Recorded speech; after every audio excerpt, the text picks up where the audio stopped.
Hello everyone. Today we are going to discuss about the emergency. It has been 50 years since the emergency was imposed. Emergency was declared on June 25, 1975 and lasting until March 21, 1977. India में 3 बार emergency लग चुकी है. First time 1962 में Chinese aggression के दौरान S Radhakrishnan ने impose की थी. 1971 में दूसरी बार लगी थी पाकिस्तान वॉर के दौरान. इंदिरा गांधी जी ने डिक्लेयर की थी. 1975 में इंटरनल डिस्टर्बेंसेस के थ्रू, जो हमें सब पता है. अब क्या ही why emergency was impose in 1975. Reasons क्या थे? सोशल अनरेस्ट, लार्ज स्केल पे प्रोटेस्ट हो रहे थे, डेमोन्स्ट्रेशन, स्ट्राइक्स.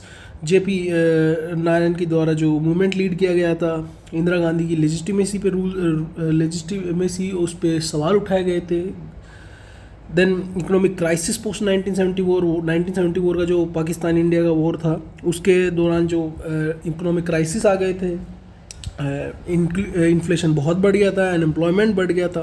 फिर पॉलिटिकल फैक्टर्स हैं जो इंदिरा गांधी ने रिस्पॉन्स दिया था, जो उन पे मुद्दा उठाया गया था कि इलेक्ट्रल माल प्रैक्टिसेस के, उस पर रिस्पॉन्स से पॉलिटिकल अनरेस्ट क्रिएट हो गया था, जिसके लिए सेंट्रलाइज्ड पावर की ज़रूरत थी, तो इमरजेंसी की लगाई गई थी. देन अब अपन पढ़ते हैं कि emergency, what is about emergency, होती क्या है emergency. There are 3 grounds. Emergency 3 grounds पे इम्पोज की जाती है. ठीक है, वॉर, एक्सटर्नल एग्रेशन और आर्म्ड. मैंने अभी तक आपको ये बता दिया कि एमरजेंसी इम्पोज क्यों गई, ये अपना है, और ये 3 बार इम्पोज हो चुकी है. अब ये अपन जाते हैं कि नेशनल एमरजेंसी है क्या. देखो, 3 ग्राउंड्स होते हैं, वॉर, एक्सटर्नल एग्रेशन और आर्म्ड रिबेलियन. ये 3 टर्म्स याद रखिएगा. Okay. Proclamation of national emergency president declare करते हैं. ठीक है, after receiving a written communication, okay, from the cabinet decision. ठीक. Then approval. अप्रूव होते दोनों हाउस से, बोथ हाउस से. देखो यहाँ लिखा हुआ, approved by both house, Lok Sabha and Rajya Sabha, with in 1 month. ये टाइम पीरियड पहले 2 मंथ था. 44th कॉन्स्टिट्यूशन अमेंडमेंट एक्ट से ये 1 मंथ कर दिया गया है. Then Lok Sabha is dissolve. अगर लोकसभा डिजोल्व है तो नई लोकसभा बनेगी, 30 दिन के अंदर उसका अप्रूवल होगा. और इसी मीनवाइल राज्यसभा का अप्रूवल तो मिल ही जाएगा. ठीक है. मेजोरिटी रिक्वायर्ड, मेजोरिटी जो होती है वो स्पेशल मेजोरिटी रिक्वायर्ड होती है.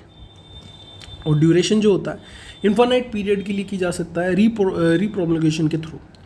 ठीक है, मतलब 6 महीने में एक बार ज़रूरत पड़ेगी उसे फिर से अप्रूवल की उसके, और ये 6 महीने कर करके इन्फानाइट टाइम के लिए हो सकता है. ठीक है. अगला जो अपना है, इफेक्ट क्या है.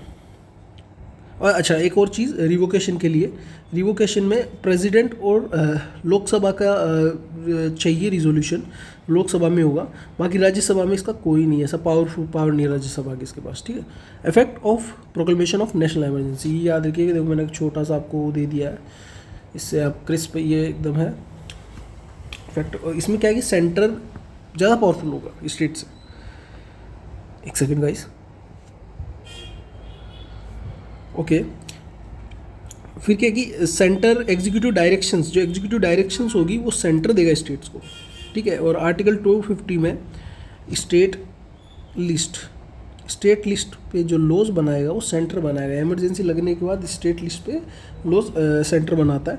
देखो लिस्ट का आपको पता होगा, शेड्यूल 7 में आती है list, union list, state list, concurrent list. तो उसी रिगार्डिंग में the president can modify distribution revenue जो होगा सेंट्रल स्टेट के बीच में, वो डिसाइड प्रेसिडेंट करेगा कितना होगा. On life of Lok Sabha and legislative assembly, जैसे इमरजेंसी का वो बढ़ाया जा सकता है इन्फिनिट टाइम, तो वैसे भी लोकसभा और ये जो लेजिस्लेटिव असेंबली है, इनका पीरियड बढ़ाया जा सकता है for any length of time, पर एक बार में 1 ही साल के लिए बढ़ाया जाएगा. ठीक है. और 6 महीने से ज़्यादा कंटिन्यू नहीं कर सकते जब इमरजेंसी रिवोक हो जाती है. ओके.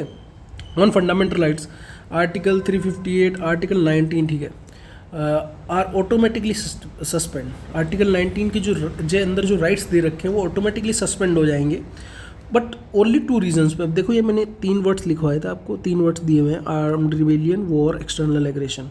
इनमें से वॉर और एक्सटर्नल एग्रेशन पे ही सिर्फ आर्टिकल 19 के राइट्स सस्पेंड होंगे, आर्म्ड रिबेलियन पे नहीं होंगे. ये देखो क्रॉस लगाया हुआ मैंने, ध्यान दीजिएगा. और ये चेंज भी 44 कॉन्स्टिट्यूशन अमेंडमेंट एक्ट से आया है अंडर आर्टिकल 359. और जो आर्टिकल 20 और 21 है वो कभी सस्पेंड नहीं होंगे. उसके अलावा सारे फंडामेंटल राइट्स सस्पेंड हो सकते हैं. because through president's order. Okay, then post emergency reforms. Post emergency reforms भी बहुत इंपॉर्टेंट है, आपके मेंस के क्वेश्चंस में पूछा जा सकता है, मेंस में पूछा जा सकता है. अब इसमें आप मेंशन कर सकते हैं जैसे शाह कमीशन. शाह कमीशन के बारे में आपको बस इतना याद रखना है, ये कब मतलब किसके रिगार्डिंग है. पोस्ट एमरजेंसी रिफॉर्म्स के अंदर ये है और एमरजेंसी रिफॉर्म्स के रिगार्डिंग है ये, ठीक है. इनमें 1977 it's was established.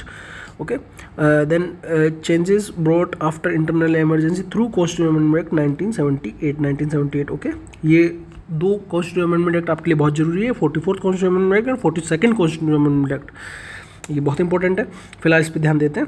Changes under article 352 article national emergency के लिए है. उसके अंदर क्या चेंजेस किए गए हैं. उस समय 1975 में इंदिरा गांधी ने इंटरनल डिस्टर्बेंस पे लगाई थी और अब उसको कर दिया गया है आर्म्ड रिबेलियन, ताकि मिसयूज ना हो पावर का. Okay, then mandatory parliament approval within a 1 month, ये अपन ने पढ़ लिया. स्पेशल मेजोरिटी के थ्रू होता है. फंडामेंटल राइट रेस्ट्रिक्टेड आर्टिकल 20-21 वही है. इसके अलावा it omitted right to property as a fundamental right. मतलब जो राइट टू प्रॉपर्टी था वो आपका पहले फंडामेंटल राइट था, अब उसे कॉन्स्टिट्यूशनल राइट बना दिया गया आर्टिकल 300A के अंदर. ये देखिए, ये मैंने आपको पूरा बताया था, ये जो है ये वाला, ये अबाउट इमरजेंसी था. ओके, और ये आपको पोस्ट इमरजेंसी रिफॉर्म से ये क्वेश्चन में पूछा जा सकता है, तो आपके काम आएगा, बहुत इंपॉर्टेंट है. तो देखिए, इसको गो थ्रू कीजिए, रिवाइज करिए. कुछ भी डाउट हो मुझे इन्फॉर्म कीजिए, आई विल हेल्प यू. ठीक है गाइस, ओके, थैंक यू.